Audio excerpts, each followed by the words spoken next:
Martial law जो है वो शायरी को बंद करता है, सेंसर करता है, और उसमें बस आप मोहब्बत तो कर सकते हैं, कुछ भी अच्छी कोशिश कर सकते। तो इसलिए मैं तो दोनों, जैसे मैंने कोई निज़ामी साहब को अदा किया कि आपने बच्चों को बढ़ाने के लिए मुझे बताया है, क्योंकि अच्छे सीधे साधे बच्चे हैं और मेहनत करते हैं, पढ़ते हैं, लेकिन उनके ज़हन में न किसी ने इनकलाब डाला है, न ये डाला है कि पाकिस्तान की फौज कैसे मुल्क को फतह करती रही है, न किसी ने ये बताया है कि पाकिस्तान में बुनियादी मुल्कों कब इजाज़त मिलती है उनको इस्तेमाल करने की और कब बुनियादी मुल्कों को सलाह करती जाती है।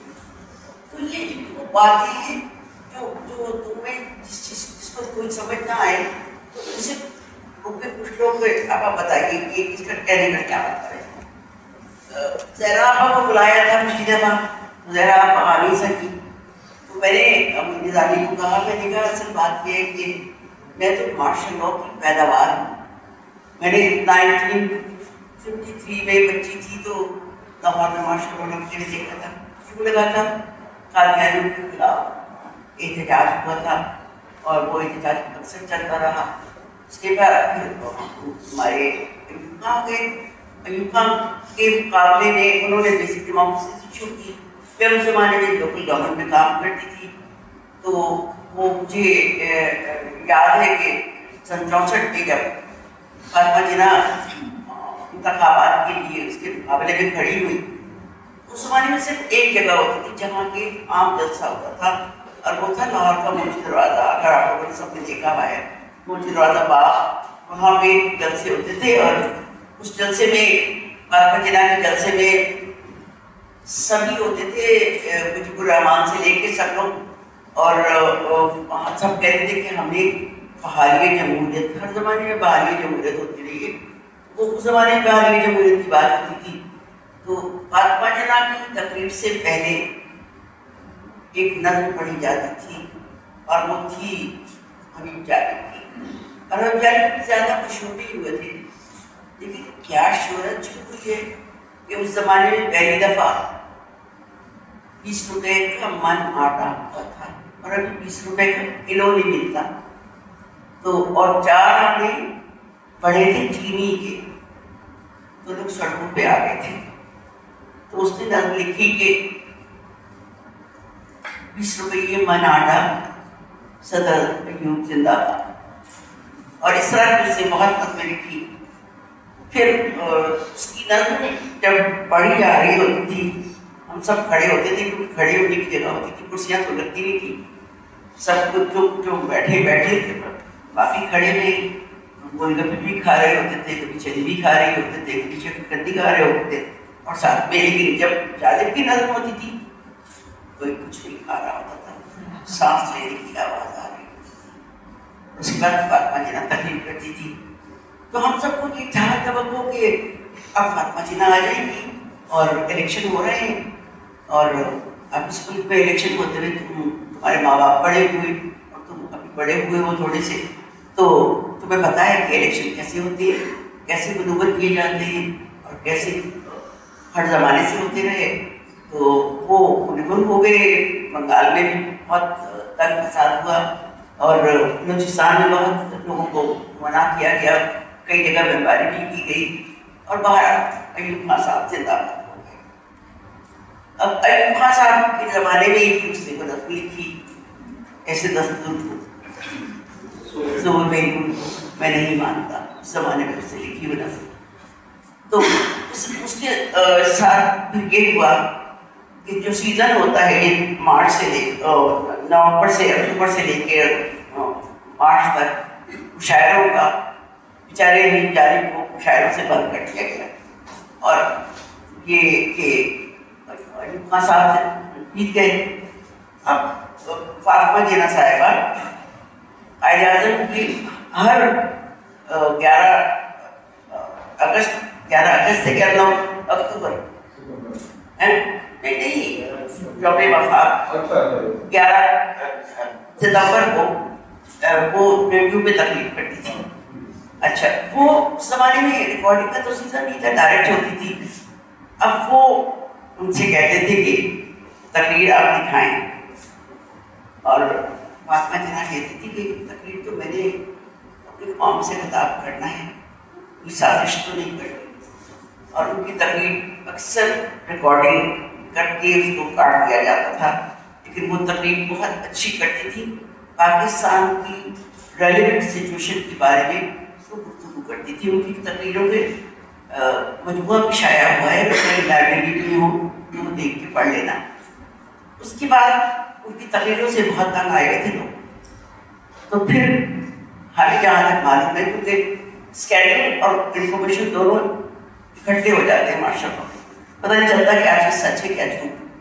लेकिन और चूँकि मैं उसी मिनिस्ट्री में थी तो ये मशहूर हो गया था कि फातिमा जना को उनके मुंह के ऊपर रख के तकिया रख के गदा में उठा गया और उस तरह से उनका इंतकाल हुआ, क्योंकि उनके तकिए के ऊपर खून मौजूद था। लेकिन फिर जैसे सबको लियाकत अली खान को दबा दिया गया, इस तरह उनका खत्म का किस्सा दबा दिया गया। अब MRD की तहरीक शुरू हो गई और चीज़ें आने लगी, और इस पाकिस्तान के हवाले से इलेक्शन हो गए तो शेख मुजीबुर रहमान ने मेजॉरिटी ले ली और साहब ने कह दिया कि उधर तो इधर हम, पता नहीं चला क्या है। लेकिन मुफ्ती बहानी ने जो वहाँ पे काम दिखाया, हम लोग मैं सितंबर उसी 71 में, क्योंकि दिसंबर में हुआ है खत्म, मैं वहाँ पे मौजूद थी और मैं देखती रही थी कि कैसे औरतों के साथ ज्यादतियाँ हुई हैं और किस तरह से 13-13 साल की लड़कियों के 7 साल और 8-8 महीने के पेट हैं जो पूरी गंगा के किनारे पड़े हुए हैं। ये तो एक माशरती पहलू था जो कि हमने किया था। लेकिन जो सबसे तकलीफदेह बात है जो किसी किताब में अभी लिखी ही नहीं, वो ये है कि जब हथियार डाल रहे थे जनरल न्याजी, तो जनरल अरोड़ा से हथियार डलवा रहे थे, तो जो मुफ्ती बहानी और बांग्लादेश की फौज के सरबराह थे वो थे जनरल उस्मानी। उन्होंने कहा आहिस्ता से, सर हथियार तो मेरे सामने डले, हमारे मुल्क के अलग हो रहा है। अरोड़ा ने कहा आपकी मेहनत से नहीं, हमारी मेहनत से। तो ये बातें जो हमारी तारीख में लिखने वाले बहुत हैं, लेकिन ये बातें तारीख में नहीं लिखी गई। उसके बाद मैंने दिल्ली की सड़कों पे पोस्टर लगे देखे जिसमें जनरल अरोड़ा और जनरल नियाजी दोनों मौजूद हैं, और बड़ा पोस्टर है, उसमें लिखा हुआ है victorious people wear our dress, colony textile while जैसे लोगों का था। तो ये लिखा गया। और फिर उसके बाद जो हुआ ये है कि यहाँ साहब आ गए, वहाँ मुजीबुर रहमान साहब चले गए, और मुजीबुर रहमान साहब भी थोड़ा ही अरसा रहे, क्योंकि जब मैं वहाँ गई तो हसीना वालिद से मैंने पूछा कि मुझे धान मंडी वाले घर में मैं आपके आई हुई हूँ, मुझे वो तो दिखाइए कहाँ मारा था आपके बाप को। तो घर ले गई और सीढ़ियाँ दिखाई उससे जहाँ पे वो उसका भाई, माँ, उसके बाप सबको मारा गया था। तो वहाँ फिर मार्शल लॉ वहाँ भी शुरू हो गया। हमारे यहाँ डॉक्टर साहब की हुकूमत में तो आप लोगों ने पढ़ लिया और थोड़ा बहुत काम हुआ, औरतों को बाहर पोस्टिंग मिलने लगी, सिविल सर्विस में आम औरतें पहली दफा दाखिल होने लगी, ये कुछ हुआ सब कुछ। लेकिन साथ ही साथ जो सन 76 में हुआ, जब करारदाद पास की गई जिसमें कहा गया कि शराबे बंद हैं, कादियानी जो है वो अकलियत हैं, और इस तरह के 8वीं तरमीम कर दी गई, जिसकी वजह से पाकिस्तान में काफ़ी अजीबोगरीब हालात पैदा हुए। और फिर एक दिन ऐसा आया कि दोनों के दरमियान MRD और कुछ पार्टी में मुसालिहत होने वाली थी। रात के 12 बजे थे। जिसने किताब लिखी है, गलत किताब लिखी है प्रोफेसर न्याजी ने, और लाइन कट गई, इसलिए गलत है कि रात को 12 बजे उन्होंने इतला दी थी ज़ियाउल हक को, और ज़ियाउल हक ने 12 बजे रात को भुट्टो साहब को फ़ोन करके कहा कि आपके अप्रेंटिस हाउस से आपके फौज मौजूद है, आप कोई हरकत ना कीजिएगा, हमें आपकी इज्जत अजीज है। ये जब याद रखना, ये वो बंदा कह रहा है जिसने फांसी दी थी और आपको सुबह मरी मुंतकिल कर दिया जाएगा। ये बस 2 लाइनों का था और उसके बाद वो साथ जो कुछ हुआ वो तुम्हें पता है। अब पाकिस्तान में निफाज़ इस्लाम के नाम को बहुत मशहूर किया गया। हमारे जितने पैड थे सरकार के, उसके ऊपर बिस्मिल्लाहिर्रहमान लिखी गई। सारे दफ्तरों में बिस्मिल्लाहिर्रहमान लिखे गए पैड मौजूद थे। लेकिन जब पता चला कि कुछ पैडों पर रिश्वत लेने वाले कागज भी होते हैं और लोग उन्हीं पे दस्तखत करके रिश्वत भी लेते हैं, तो फिर कुछ साल भर के बाद वो मना कर दिया गया कि बिस्मिल्लाह। अब मसला आया कि भाई दुपट्टा ओढ़ना है लड़कियों ने, और औरतें चाहे जो भी आएंगी दुपट्टा ओढ़ के आएंगी।